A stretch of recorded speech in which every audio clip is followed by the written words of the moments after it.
Ya, saatnya kita akan mendengarkan Tuhan, kita percaya di mana kualitas Tuhan inginkan kehadirannya, yaitu kata sepakat. Ya. Kita sudah sepakat untuk sama-sama pagi hari ini untuk menempatkan diri hidup di dalam Tuhan. Jadi bukan karena jumlah, tapi kata sepakat. Jumlah banyak tidak menentukan kehadiran Tuhan. Tapi kalau kita sepakat, itu menentukan Yesus betah. Yesus rindu hadir dalam kehidupan kita. Dan hari ini kita belajar tentang firman Tuhan. Saya awal dengan satu ayat ya. Kita bisa lihat di sini. Galatia pasal yang kedua.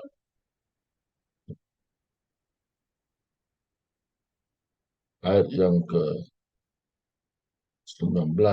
Saya bacakan di sini 19 dan 20.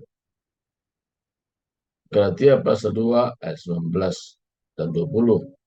Sebab aku telah mati oleh hukum Taurat untuk hukum Taurat, supaya aku hidup untuk Allah. Aku telah disalibkan dengan Kristus. Namun aku hidup, tetapi bukan lagi aku sendiri yang hidup, melainkan Kristus yang hidup di dalam aku, dan hidupku yang kuhidupi sekarang dalam daging adalah hidup oleh iman dalam Anak Allah yang telah mengasihi aku, menyerahkan dirinya untuk aku. Saya baca sekali lagi, Galatia 2 ayat 19 sampai 20. Sebab aku telah mati oleh hukum Taurat untuk hukum Taurat, supaya aku hidup untuk Allah. Aku telah salibkan dengan Kristus, namun aku hidup, tetapi bukan lagi aku sendiri yang hidup, melainkan Kristus yang hidup dalam aku. Dan hidupku yang kuhidupi sekarang dalam daging adalah hidup oleh iman dalam Anak Allah yang telah mengasihi aku dan menyerahkan dirinya untuk aku. Di sini sangat penting kita pahami bagaimana kita sepatutnya hidup di muka bumi ini.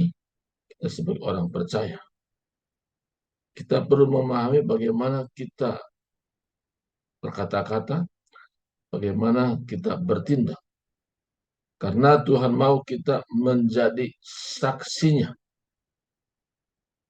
Dari perkataan dan tindakan kita menjadi saksi. Karena apa yang kita katakan, oleh karena itu yang kita alami. Apa yang kita alami, itu yang kita katakan. Jadi jelas sekali kalau kita sudah memahami Kristus yang hidup dalam kita di sini, kita tidak lagi mengandalkan kekuatan diri sendiri untuk hidup benar. Tapi kita mengandalkan Tuhan sehingga kita menjadi orang yang dibenarkan. Hidup kita hidup yang berpusat kepada Tuhan, bukan kepada manusia. Tapi kadang-kadang orang tidak sadari dari perkataannya masih berpikir hidup berpusat kepada kekuatan manusia. Nah, dikatakan di sini Galatia 2 ayat 16 katakan, kamu tahu bahwa tidak seorang pun yang dibenarkan oleh karena melakukan hukum Taurat, tetapi hanya oleh karena iman dalam Kristus Yesus. Sebab itu kami pun telah percaya kepada Kristus Yesus, supaya kami dibenarkan oleh karena iman dalam Kristus, dan bukan oleh karena melakukan hukum Taurat.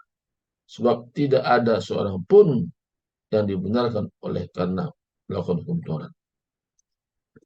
Di sini dikatakan bahwa kita dibenarkan karena iman di dalam Yesus Kristus. Jadi sangat penting sekali kita menyadari tentang prinsip ini. Salah satu kenapa kita tidak berbuat atau melakukan atau membuat aturan-aturan dalam komunitas The Power of Love ini yaitu doa Bapa kami. Doa Bapa kami itu diberikan sebagai patron saja, bukan menjadi tata cara ibadah. Patron untuk melihat bagaimana kondisi manusia saat rapuh terhadap dosa. Nah, tetapi sejak kematian Yesus di kayu salib, semuanya diberubah. Di mana perubahan itu? Kalau dulu masih zaman Taurat, manusia mempersembahkan binatang sebagai korban penebus dosa. Tapi dengan matinya Yesus di kayu salib, Yesus membawa darahnya sendiri sebagai pengganti yang biasanya binatang. Tapi Yesus menyerahkan nyawanya menjadi tebusan bagi banyak orang. Jadi kita sekarang dibenarkan bukan karena melakukan hukum Taurat, tapi oleh karena hidup dalam iman kepada Yesus Kristus yang telah menyerahkan nyawanya. Sehingga kita hidup, bukan lagi kita yang hidup, tapi Kristus yang hidup di dalam kita. Artinya, kita dalam hidup sehari-hari ini tidak lagi berfokus kepada dosa, tapi berfokus kepada Yesus Kristus yang sudah menyelamatkan kita. Maka ungkapan-ungkapan kita sehari-hari, kita banyak bersyukur kepada Tuhan. Apapun kondisi situasi yang kita sedang hadapi, ungkapan syukur itu melekat bagian dalam hidup kita. Kalau kita belajar mengucap syukur, itu membuktikan bahwa kemenangan itu sudah diberikan kepada kita. Kalau kita banyak mengucap syukur, ada kekuatan-kekuatan Tuhan, ada kuasa Tuhan melimpah menguasai roh kita, jiwa kita, tubuh kita. Karena kita mengucap syukur itu membuktikan bahwa kita mengandalkan Tuhan dan sepanjang hidup kita. Sehingga kita berkata, hidupku ini bukan lagi aku yang hidup, tapi Kristus yang hidup. Jadi ciri orang yang hidup di dalam Kristus itu, yaitu dia belajar mengucap syukur. Problem yang dia sedang hadapi tidak membuat dia berhenti mengucap syukur. Masalah apapun yang dihadapi, dia bersyukur. Dia mengucap syukur bukan karena masalah, bukan karena problem, bukan persoalan. Tapi mengucap syukur adalah dasarnya karena Yesus sudah menyerahkan nyawanya menjadi tebusan bagi banyak orang, menjadi tebusan bagi pribadi-pribadi yang sudah percaya kepadanya. Dia memandang kepada Yesus yang kasihnya itu tanpa batas, kasihnya itu tanpa syarat. Kalau kita benar-benar menyimak, menyadari kondisi ini, tidak ada alasan bagi kita untuk tidak mengucap syukur. Dia selalu baik, bahwasanya sampai selama-lamanya. Jadi jaminan kita untuk kita pergi ke surga atau bersama dengan Yesus bukan karena melakukan hukum Taurat, tapi karena hidup di dalam kasih karunia. Artinya kita benar-benar percaya kepada Yesus 100% apa yang dia sudah lakukan di kayu salib. Tidak ada keraguan lagi di dalam hati kita tentang apa yang sudah lakukan. Walaupun kita belum ketemu muka dengan muka, tapi iman kita mempercayainya. Apa yang sudah lakukan di kayu salib itu berlaku buat kita hidup sekarang ini. Kita hidup oleh iman. Sejak itu kita mulai menyampaikan sesuatu perkataan yang berkaitan dengan apa rencana Tuhan. Rencana Tuhan bahwa kita dalam hidup ini adalah menjadi saksinya, menjadi berkat. Jadi kita baikkan surat Kristus yang terbuka, yang dibaca oleh semua orang. Sehingga tidak ada kata-kata sembunyikanlah aku di belakang salib. Tapi kita berkata, Tuhan nyatakan melalui hidupku terang benderang. Aku adalah baikkan surat Kristus yang terbuka, yang dibaca oleh semua orang. Dulu saya tidak mengerti, saya ikut-ikutan latah kepada apa kata orang, karena senior memberikan contoh seperti itu. Supaya kelihatan rendah hati, sehingga dia bilang, sembunyikanlah hambamu di belakang salibmu.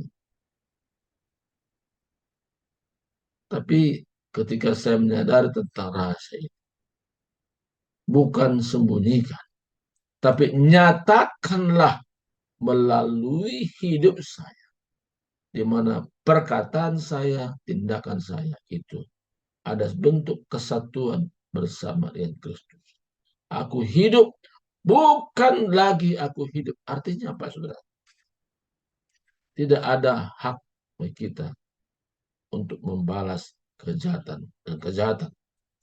Kita tidak berpikir lagi untuk berbuat sesuatu yang sifatnya membalas sesuatu yang kurang baik.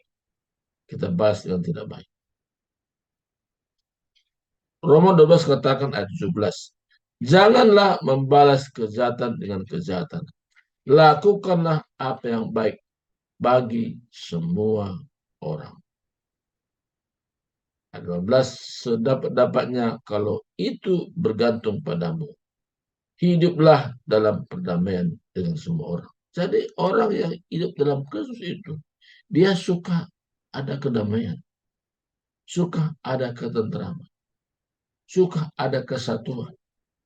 Jadi kerinduannya selain daripada yang tadi utarakan, dia suka kedamaian, suka ketenteraman. Dia tidak membalas kejahatan dengan kejahatan. Jadi dalam hidup orang percaya, hidup dalam Kristus Yesus, dia pertama tadi dia belajar mengucap syukur. Apapun kondisi situasi yang dia sedang hadapi, dia belajar mengucap syukur. Dengan mengucap syukur, ada perkataan-perkataan Tuhan yang disampaikan dalam hatinya. Dia peka itu. Yang kedua tadi, dia senang yang namanya kedamaian. Dia senang ada ketenteraman. Dia senang namanya kesatuan. Dia senang hubungan satu dengan lain menjadi baik. Itu kerinduannya. Karena dia tahu bahwa membalas itu bukan haknya. Membalas itu adalah hak Tuhan. Ayat 19 katakan, saudara-saudaraku yang kekasih, janganlah kamu sendiri menuntut pembalasan, tapi berilah tempat kepada murka Allah. Sebab ada tertulis, pembalasan itu adalah hakku. Aku yang akan menuntut membalas, firman Tuhan. Jadi Tuhan yang membalas. Saya pernah diejek oleh orang. Karena orang Batak, jadi dengan ejekan katanya, Batako, Batako, Batako, Batako. Jadi saya disejarahkan dengan Batako. Dari Batak, dari Batako. Di situ firman Tuhan ini hidup. Saya tidak membalas. Saya hanya belajar terima kasih Tuhan. Walaupun Batak dibuat Batako, disamarkan seperti itu. Saya bersyukur saja kepada Tuhan. Saya tidak terkontaminasi dengan ejekan itu. Saya juga tidak berdoa buat mereka supaya mereka binasa, tidak. Saya hanya menempatkan pembalasan itu adalah haknya Tuhan, bukan hak saya. Tidak lama daripada peristiwa itu, dapat berita bahwa orang yang mengejek itu dipanggil Tuhan. Kenapa panggil Tuhan? Atau meninggal bahasanya ya. Ya, tentu Tuhan yang panggil, tapi meninggal. Dialami saudara seperti itu. Jadi rata-rata orang yang menyusahkan, baik pekerjaan Tuhan, baik pribadi-pribadi yang diejek, ketika menempatkan pembalasan Tuhan, umurnya masih muda, sudah inna lillahi wa inna rajiun. Terjemahkan ayat artinya. Kira begitulah kalau orang seberang katakan. Meninggal, saudara. Kadang-kadang meninggalnya hampir beruntun ya. Padahal umur mereka jauh lebih muda. Saya sudah melayani, dia masih sekolah SMP. Tapi mereka itu sudah duluan meninggalkan dunia ini. Jadi saudaraku Tuhan, kita kalau menyadari hidup dalam Kristus Yesus, kita belajar mengucap syukur dalam segala keadaan. Kata belajar karena apa? Ada usaha kita untuk melekat dengan Tuhan. Bukan lagi kuat gagahku, tapi Tuhan yang membuat saya mampu. Tuhan yang membuat saya sanggup. Yang kedua, kita tidak membalas kejahatan dengan kejahatan. Itu yang kita terapkan. Dan yang ketiga, saya tidak tambahkan lagi. Tapi kita senantiasa beriman kepada Yesus Kristus. Kita tidak mau lemah. Tapi kita tetap kuat. Karena kita tahu kalau Kristus hidup dalam kita, ada kekuatan ekstra. Kekuatan yang kita lakukan itu tidak dari diri sendiri, tapi dari Tuhan sendiri. Kita mengalami, baik kita melayani, ada kekuatan ekstra.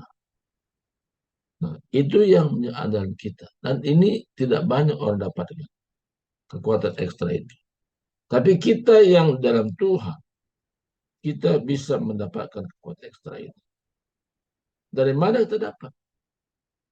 Ketika kita belajar mengucap syukur dalam segala keadaan. Dan kita tidak membalas kejahatan dengan kejahatan. Ada orang begini berkata, untung saya sudah jadi hamba Tuhan. Nah, kalau masih ada perkata begitu, itu belum masih ada keinginan membalas. Cuman nanti apa kata orang, apa kata lingkungan. Nah, tapi kita tidak lagi menaruh itu. Tapi kita berfokus kepada Tuhan. Bahwa Tuhanlah memberikan kekuatan ekstra. Apa saja kita alami. Nah, ada kekuatan ekstra itu. Saya bacakan satu ayat terakhir bagi kita. Ayat ini katakan begini. Sekarang ini, aku melayani bukan kekuatanku, tetapi oleh karena Tuhan melalui kasih. Saya bacakan di sini ayat 1 Korintus pasal 15 ayat 10. Tetapi karena kasih karunia Allah, aku adalah sebagaimana aku ada sekarang. Dan kasih karunia yang dianugerahkannya kepadaku tidak sia-sia. Sebaliknya aku telah bekerja lebih keras daripada mereka semua. Tetapi bukannya aku, melainkan kasih karunia Allah yang menyertai aku. Jadi inilah kekuatan ekstra. Ekstra artinya kekuatan yang melebihi daripada umumnya. Bagaimana orang bisa diam sementara diajak. Jadi itu pengalaman yang kita alami dalam melayani. Banyak hal kadang-kadang orang bisa melihat, kok bisa ya? Baru ini saya dapat berita. Dia bilang, Ibu Tiar itu kayaknya udah merdeka dia. Loh, kenapa itu muncul pertanyaan? Atau seperti itu? Udah merdeka. Karena dilihatnya bahwa Ibu Tiar tidak terkontaminasi dengan keadaan situasi yang sedang ada. Dia berfokus kepada Tuhan. Bukan fokus kepada masalah.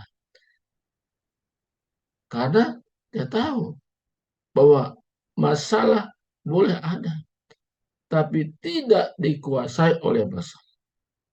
Jadi kalau orang hidup di dalam Kristus, dirinya, dia tidak izinkan masalah menguasai dia. Tapi ada kemampuan-kemampuan ekstra tadi, sehingga masalah itu di luar semua. Hidupnya menyatu dengan Tuhan. Jadi orang bisa menyaksikan bagaimana Kristus hidup dalam kita. Yang kedua buat kehidupan ibu rumah, kehidupan Raja Puan Samrat akan mengalami seperti itu, di mana dalam kondisi situasi apapun yang sedang dihadapi, tidak lagi berfokus kepada keadaan itu, tapi berfokus kepada Kristus yang memberikan kekuatan ekstra itu. Jadi hari ini kita mampu ucap syukur, kita mampu berkata terima kasih Tuhan. Yang kedua, kita tidak membalas kejahatan dan kejahatan. Kita selalu mengarahkan diri kepada Tuhan. Kita memiliki kekuatan ekstra dari hari ke hari.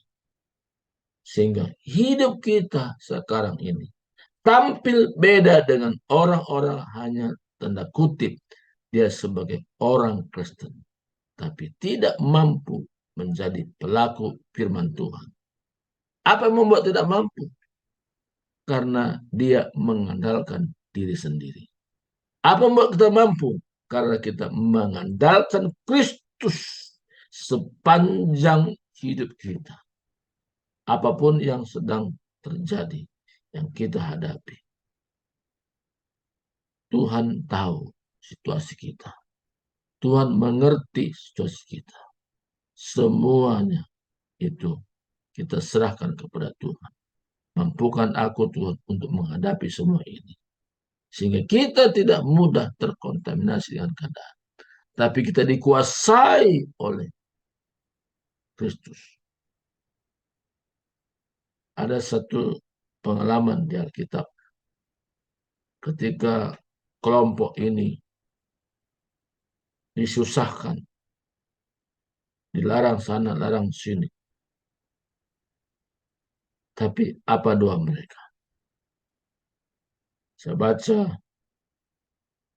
dikatakan, berikanlah kami keberanian untuk memberitakan firman-Mu. Itu dalam Kisah Rasul pasal 4, ayat 30 dan 31.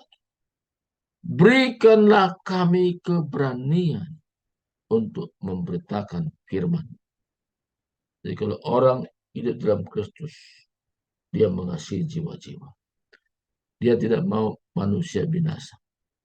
Maka dia berfokus kepada rencana Tuhan dalam hidupnya dari hari ke hari. Sementara dia bernapas sehat. Dia tahu ada rencana Tuhan yang indah dan luar biasa dalam hidupnya. Mari kita berdoa. Terima kasih Tuhan, hari ini hamba-Mu sudah berhenti menyampaikan isi hatimu. Tapi biarlah Tuhan firman-Mu ini menjadi pedoman kami hidup. Sehingga hidup kami menjadi berkat, menjadi saksi. Orang bisa melihat Kristus hidup di dalam kehidupan kami. Terima kasih Tuhan. Terpuji nama-Mu hari ini sampai selama-lamanya. Di dalam nama Kristus kami sudah berdoa dan bersyukur. Haleluya. Amin. Serahkan kembali kepada Ibu. Amin, amin, amin. Terima kasih Pak atas firman Tuhan yang luar biasa bagi kami yang mendengar ya. Kami sangat bersyukur dan berterima kasih. Biarlah Tuhan selalu memberkati Bapak, begitu juga memberikan kepada Bapak iman yang teguh, begitu juga hikmat yang luar biasa dari Tuhan. Dan saya sangat terberkati oleh firman Tuhan yang luar biasa. Di sini tadi saya mendengar bahwa kita dibenarkan karena iman dalam Yesus Kristus supaya kita Tuhan menginginkan Tuhan ingin kita menjadi saksinya. Ya, di sini saya sangat bersyukur dan berterima kasih ya, kita adalah saksi-saksi Kristus yang hidup. Dan saya juga sangat terberkati dalam kata-kata di dalam Kristus ada kerinduan, ada kedamaian, ketentraman dan mengucap syukur. Iya, kita sebagai anak Tuhan memang harus bersyukur dan mengucap syukur. Kita nggak boleh bersungut-sungut ya. Karena apa ya? Karena ya kalau kita bersungut-sungut berarti kita mempermalukan Tuhan gitu. Karena tiap hari kita berdoa, tiap minggu kita ke gereja, tiap hari juga kita ada ibadah gitu. Tapi kalau kita tidak menjaga mulut kita, ya susah juga sih ya. Bagaimana kita bisa memberkati orang lain gitu. Jadi saya sangat terberkati di sini dan saya sangat bersyukur karena Tuhan itu ada bersama dengan kita dan Tuhan selalu memberikan rohnya kepada kita. Ya benar-benar ya Pak ya, kalau kita sudah dekat dengan Tuhan, memang Tuhan selalu memberikan yang tidak pernah kita pikirkan dan dia selalu memberikan seperti Bapak bilang tadi ekstra. Amin, Contohnya pada amin. saat Contohnya pada saat sekarang ini saya sebenarnya kurang sehat ya, mungkin karena kecapean, kelelahan, karena kami juga kemarin ada di gereja itu apa namanya gladi resik diulang ada 4 jam ada diulang lagi untuk membentuk satu rekaman yang bagus gitu dan nyanyi lagi kayaknya saya kelelahan karena di rumah juga saya sudah capek, warung juga semuanya. Tapi pada saat ini juga tadi pagi saya bilang aduh Tuhan gimana bisa enggak ya, tapi ya itu tadi kalau kita banyak berdoa kita serahkan seluruh kehidupan kita ya Tuhan berikan kesanggupan ekstra yang tidak kita pernah pikirkan. Dan saya sangat terberkati dan saya sangat bersyukur atas firman Tuhan yang luar biasa karena kita tahu bahwa roh Tuhan selalu ada dalam kita kan dan dia selalu menerangi hidup kita dan apapun yang kita lakukan semua seizin Tuhan. Ya, terima kasih bagi kita yang berempat ini. Siapa yang mau menyaksikan cinta kasih Tuhan? Saya persilahkan atau Ibu Tiar dulu baru nanti Bapak Raja. Ya, saya persilakan nih Ibu Tiar kesaksiannya biar kita berempat ini biar hidup. Halo Oke, Ibu Tiar. ya shalom, Bureh Malam ya. Terima kasih buat waktunya Bureh Malam dan juga buat Pak Surbakti ya. Kalau kita berbicara tentang bagaimana Kristus hidup dalam kita, wow, dahsyat gitu ya. Jadi ya dari sehari ke sehari memang dialah jadi andalan kita, nggak ada yang lain ya. Kalau kita dengan akal pikiran kita tentu kita tidak mampu. Kenapa saya bilang begitu? Ya, saya anak-anak jauh dari saya gitu ya. Nah, jadi di dalam tentu sebagai orang tua, kalau anak-anak jauh rasa khawatir pasti ada ya. Gimana ya anak-anak saya ya. Eh, apalagi yang belum berkeluarga. Kalau yang sudah berkeluarga kan mereka sudah ada saling mengingatkan gitu ya. Tapi kalau yang belum berkeluarga ini kan kita tidak bisa kontrol gitu ya. Dan saya juga kadang-kadang lupa juga untuk nelpon, untuk WA gitu ya. Nah, tapi saya bersyukur ya karena mereka selalu saya doakan dan saya peluk di dalam doa saya. Saya katakan Tuhan, saya tidak bisa menjaga anak-anak saya, tidak bisa mengontrol anak saya karena mereka tidak satu rumah dengan saya. Kami hidup pisah rumah gitu ya. Nah, tapi yang menjadi andalan saya untuk menjaga mereka, memeluk mereka, membimbing mereka hanyalah Tuhan. Itulah yang jadi andalan saya. Jadi ya saya bersyukur doa-doa saya Tuhan jawab ya, anak-anak mereka juga bisa melakukan pekerjaannya, aktivitasnya. Ya kalau saya tanya entah 2 hari 3 hari baru saya ngobrol, Ya, walaupun di grup kami ada ngobrol, tapi secara pribadi nanti mereka saya telepon, bagaimana kerja kamu, bagaimana kesehatan kamu, bagaimana dengan kuliah kamu. Nah, itu saya lakukan sekali 3 hari. Ya, mereka bilang baik mah. Ya kadang-kadang ya mereka juga cerita ya. Saya punya masalah ini, saya di kerjaan ini gitu ya. Dan saya bersyukur untuk itu gitu ya. Jadi keterbukaan itu pun antara orang tua dengan anak, antara mereka dengan saya merasa itu adalah karena campur tangan Tuhan. Kalau bukan Tuhan yang menggerakkan mereka, ya bisa saja mereka kita tanya, mereka tidak jujur. Atau bisa saja mereka nggak mau angkat telepon kita, atau yang lain-lain. Tapi saya melihat anak-anak dalam kasih karunia Tuhan, mereka mengerti dan mereka menceritakan apa yang mereka hadapi, kesulitan apa yang mereka hadapi, mereka ceritakan. Ya, contoh seperti Ruth, pernah dia punya konsumen, dia dimarahin, ya, dimarahin, kemudian sama supervisornya juga dia ditegur, dipanggil. Nah, dia ceritakan semua percakapan itu, voice note-nya itu dia kirim ke saya. Ternyata mereka itu bekerja direkam gitu ya. Jadi apa yang diperkatakan oleh konsumen itu karena dia kurang cepat untuk menanggapi, untuk memberikan jawaban kurang jelas, ya, itu direkam sama seniornya dan itu dikirim ke dia. Ini kesalahan kamu. Tapi saya suka gitu loh. Kenapa? Diberikan rekaman itu sama dia sehingga dia tahu di mana salah dia. Kemudian dia sampaikan juga ke saya. Ini mah percakapan kami. Kemudian dia minta saran. Nah, di situ sebenarnya dia udah mulai gini. Memang saya blank. Saya bilang, dari percakapan ini mama tahu kamu kesalahan kamu ini. Saya kasih tahu kesalahannya dia. Dia bilang, iya mak, saya memang lagi blank di situ mak. Saya lagi kecapean mikirin skripsi gitu ya. Nah, tapi contoh seperti itu. Akhirnya saya bawa berdoa. Kemudian mereka lega. Dan dia bilang semangat terus. Ya, jangan mundur. Jangan gara-gara baru satu saja yang menghalangi kamu langsung udah berhenti. Bagaimana? Anak Tuhan nggak boleh begitu. Andalkan Tuhan, datang kepada Tuhan, berdoa, andalkan Roh Kudus. Nanti semua akan beres gitu ya. Demikian juga yang paling kecil, sempat juga dia kemarin, ma saya begini, begono begini gitu ya. Saya katakan, Tuhan sanggup menolong kamu. Yang penting kamu terbuka. Ya, jadi power statement itu benar. Keterbukaan adalah awal dari pemulihan. Sama siapapun kita. Kalau kita sudah mengaku kesalahan kita, kalau kita sudah terbuka apa yang kita hadapi, percaya ada kasih karunia. Baik itu orang yang belum mengenal Tuhan. Karena memang di dalam hukum juga, kalau kita sudah mengaku, maka kita tidak boleh lagi dihakimi. Tidak bisa. Nanti kalau misalnya dihukum, biarkan hukum yang berjalan. Tapi kita sudah mengakui. Tapi kalau kita mengelak, itulah makanya terjadi penghakiman, dihakimi orang lain, dihakimi semua orang bisa menghujat kita. Nah, seperti itu. Jadi saya terapkan buat anak-anak dan saya percaya semua itu karena Roh Kudus yang mengajari. Nah, sebelum saya tutup kesaksian saya suka lagu ini. Ya, mungkin kita bisa juga nyanyikan ya. Jadi lagunya begini. Hidupku bukannya aku lagi, tapi Yesus dalamku.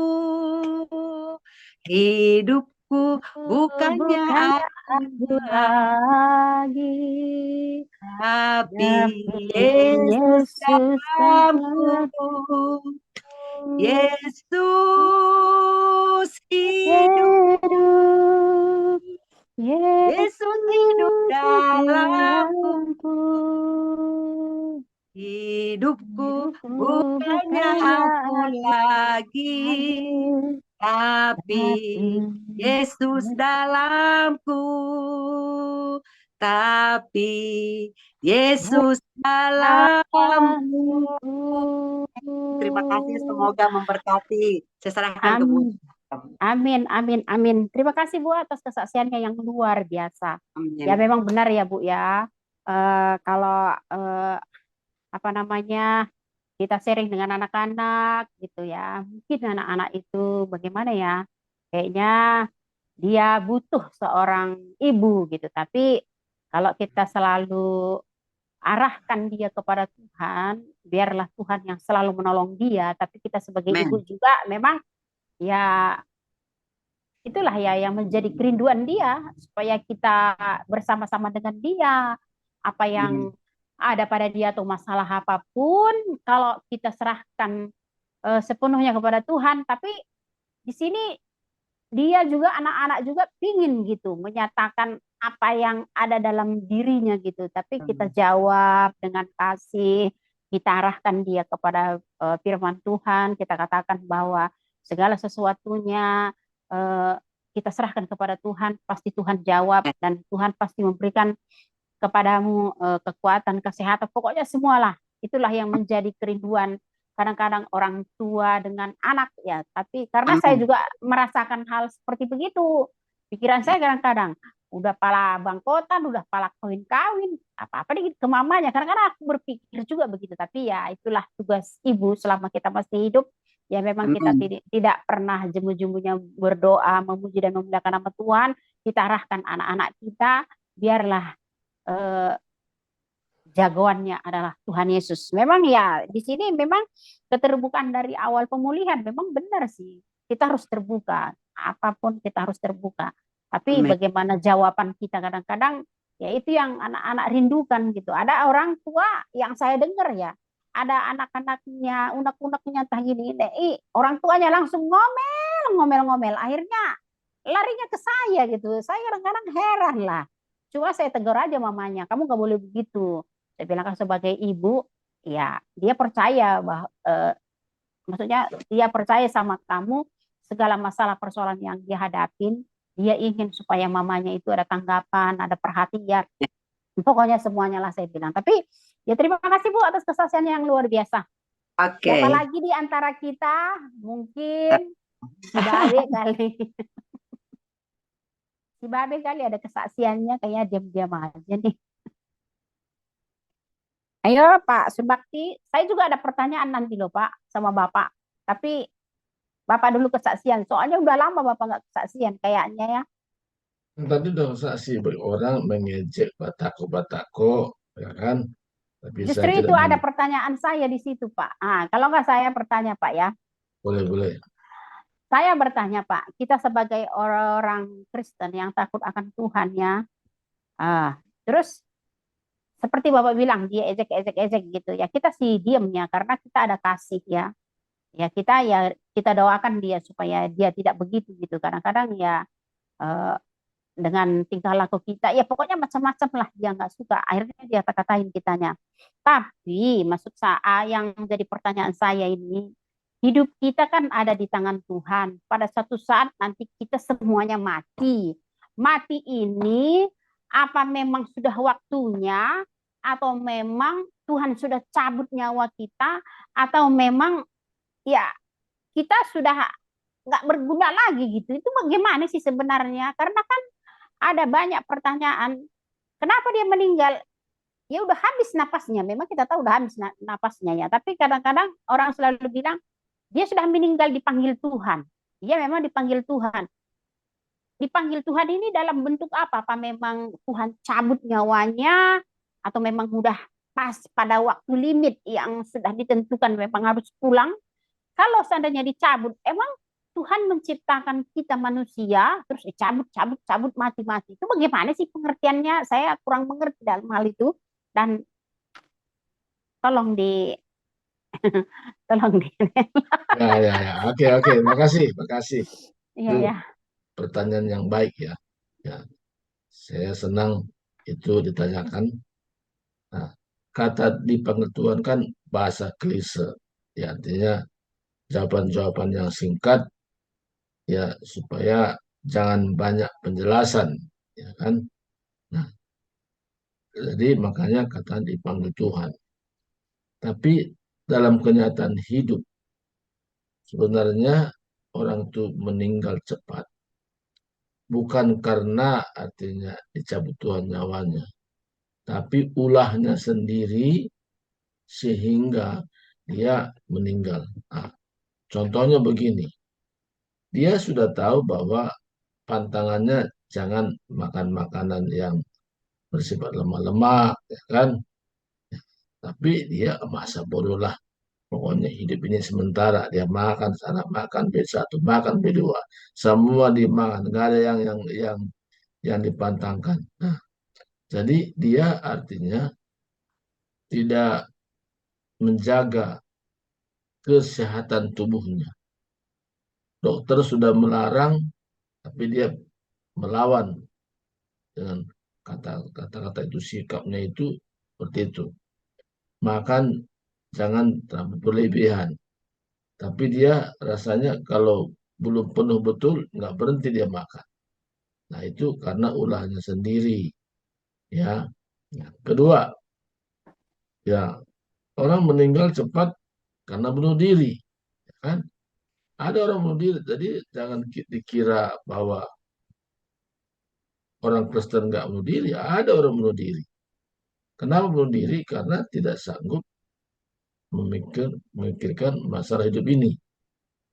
Nah, saya nggak usah terangkan siapa orangnya, tapi salah satu orang yang pernah saya layani, dia bunuh diri. Nah, dan saya sedih. Nah, kenapa saya sedih? Karena ada larangan dari seseorang hamba Tuhan yang merasa itu miliknya. Oh ini kan jemaat saya. Ngapain Pak Surbakti melayani dia? Padahal itu jemaat Tuhan semua kan. Tapi jemaat saya. Nanti takut kalau Pak Surbakti itu melayani, takutnya sesat ajarannya. Nah, dia bilang tahu sesat. Kan sama-sama GPD, iya. Tapi tahu sesat, maksudnya takut beralih mungkin perpuluhannya. Pikir kan nanti ke Pak Surbakti, nanti mungkin ucapan syukurlah apa semua. Nah, jadi takut berkurang income-nya. Jadi dengan bahasa-bahasa yang lain. Tapi dia tidak bisa melayani seperti saya layani orang itu. Jadi ada pembiaran. Contoh begini, kenapa nggak gereja? Dia bilang. Makanya masalahmu begitu. Kamu nggak ke gereja sih, sudah berapa minggu nggak ke gereja. Nah, yang benar adalah hamba Tuhan itu turun ke rumah itu melayani. Karena gereja itu adalah kita sendiri gereja yang harus membawa kepada keluarga. Bukan gedungnya, bukan. Tapi kita sebagai gambaran gereja Tuhan datang melayani. Jadi konsep ini kadang-kadang bisa campur aduk. Nah, saya sebagai hamba Tuhan, gereja itu bukan gedungnya, bukan organisasinya, tapi kita sebagai tubuh Kristus gereja. Maka kita perlu saling melayani satu dengan yang lain, saling menguatkan satu yang lain. Nah, kalau itu kita lakukan, apapun masalah kita bisa kuat. Karena ada kekuatan ekstra tadi dari Tuhan melalui teman kita, siapa saja yang kita bisa berkomunikasi. Nah, jadi ada orang meninggal karena ulahnya sendiri, karena bunuh diri. Ada yang meninggal karena tidak menjaga kesehatan. Pokoknya makan saja apa adanya. Dan ada meninggal memang karena saatnya. Sampai itulah batas waktunya. Dia hidup. Nah, namun sekarang dalam waktu-waktu hidup ini, apa yang kita lakukan untuk memuliakan Tuhan? Ada kalanya memang hidupnya tidak lagi berarti sama Tuhan. Kenapa? Hidup semau gue katanya kan. Pokoknya ya saya mau lakukan apa yang aku mau. Ya, tidak berpikir apa yang Tuhan mau. Jadi kemauannya lebih menonjol. Nah itu pun bisa juga bisa mempercepat dia untuk meninggal daripada dia berusaha terus. Nah jadi saatnya dia meninggal begitulah. Itu sedikit penjelasan guru malam. Terima kasih Pak. ya saya ya terus terang aja ya seperti Bapak bilang tadi meninggal mungkin karena bunuh diri, karena mungkin faktor makanan gitu. Terus Bapak bilang tadi ya mungkin limit yang memang sudah ditentukan gitu. Tapi kalau saya pikir-pikir ya, kalau dulu kan umur manusia sampai 100-an gitu. Tapi kok sekarang 70, 80 udah pulang gitu kan. Apa mungkin karena terlalu banyak manusia ini atau memang karena dosa manusia ini sudah banyak gitu atau memang kejahatan-kejahatan yang bertambah banyak gitu. Saya kadang-kadang jawaban ini kayaknya kurang puas gitu lah ya. Karena pikiran saya gitu ya. Kenapa dulu eh, orang-orang dulu kok sampai ratus-ratusan gitu? Apa mungkin karena kebanyakan orang atau bagaimana gitu? Bagaimana menurut Bapak gitu? Ya, jadi kondisi sekarang yang kondisi dulu berbeda. Karena kondisi sekarang banyak makanan sudah terkontaminasi dengan kimia-kimia, ya kan? Kimia-kimia sekarang ini ada namanya instan-instan, kopi instan, ya, mie instan, semua instan, tapi itu mengandung kimia supaya dia awet. Nah, awet. Nah, jadi itu juga bisa salah satu faktor orang bisa cepat meninggal karena bahan kimia itu juga mematikan. Makanya kurangilah makan-makan yang mengandung kimia. Atau juga artinya makan-makan yang nggak sehat lah. Orang bilang junk food. Junk food itu makanan yang kita makan tidak sehat. Yang sifatnya goreng-gorengan, segalanya kan. Nah, kita nggak tahu kondisi minyaknya bagaimana. Kadang-kadang dipakai terus, harus dibuang tapi nggak dipakai terus. Nah, hal itu sudah terkontaminasi juga, membuat orang tidak sehat. Jadi, kenapa orang dulu bisa panjang umurnya? Orang dulu itu kan tidak ada bahan-bahan seperti itu, bahan pengawet yang tidak ada, dan juga tidak ada polusi udara. Makanya orang tinggal di pegunungan sana itu lebih sehat daripada orang yang tinggal di kota. Kenapa? Di pegunungan sana, dia kadang-kadang mau beli minyak goreng pun tidak ada. Paling dari kelapa aja diproses. Itu yang digunakan untuk menggoreng. Tapi banyak kan rebus, ya kan. Mau makan sehat lah, tidak mengandung kimia. Nah, makanya ada yang sebagian orang umurnya sampai 100, tapi jarang 100. Kalau bisa 100, 120 ada juga. Tapi pada umur tadi 70, 80 udah batasnya itu koit tinggal. Nah, karena tadi kadang tidak kenal istirahat. Kan namanya mesin saja kalau terus hidup kan cepat rusak. Maka perlu ada gantian. Makanya di daerah Rengat saya pernah pergi ada 2 mesin pembangkit listrik. Nah, ada untuk pagi, ada untuk malam. Jadi nggak dipakai untuk dua-duanya. Jadi ada gantian. Dan mungkin juga hidup ini, ya perlu istirahat, tapi dia nggak istirahat. Karena terlampau dikuasai oleh kebutuhan-kebutuhan hidup. Dia pikir dengan banyak dia bekerja, dengan menguras tenaga, semua bisa terselesaikan. Tapi ujung-ujungnya koit. Nah, itu saja tambahan yang hari ini. Dan saya sendiri tidak lagi berpikir tentang kebutuhan hidup. Tapi hanya berpikir kepada tujuan Tuhan. Buat saya hidup sampai hari ini. Saya hanya berpandangan seperti itu. Apa tujuan Tuhan? Saya hidup sampai hari ini. Kalau mengenai kebutuhan hidup, saya sudah percayakan sepenuhnya kepada Tuhan. Itu saja, Ibu Malam, Tuhan berkati. Ya, terima kasih atas kesaksian yang luar biasa ya Pak ya. Jadi saya sudah mengerti karena selama ini saya pikir kok cepat meninggal kenapa gitu. Orang selalu berpikir ya udah habis napasnya. Memang sih itu sebagai lelucon ya. Tapi saya kadang-kadang ya ingin yang lebih jelas apa gitu. Tapi ya sesudah Bapak tadi paparkan semuanya, ya akhirnya saya mengerti. Terima kasih. Siapa lagi yang mau menyaksikan cinta kasih Tuhan? Ayo Bapak Raja pun sama Samuel. Bagaimanakah di India? Halo. Bapak Raja pun sama. Hah? Ya, oke, silakan. Raja Samrat, you want to say something? I can interpret you. Okay. Yeah. Thank God for wonderful the testimony what you share and you written crucified with Jesus Christ.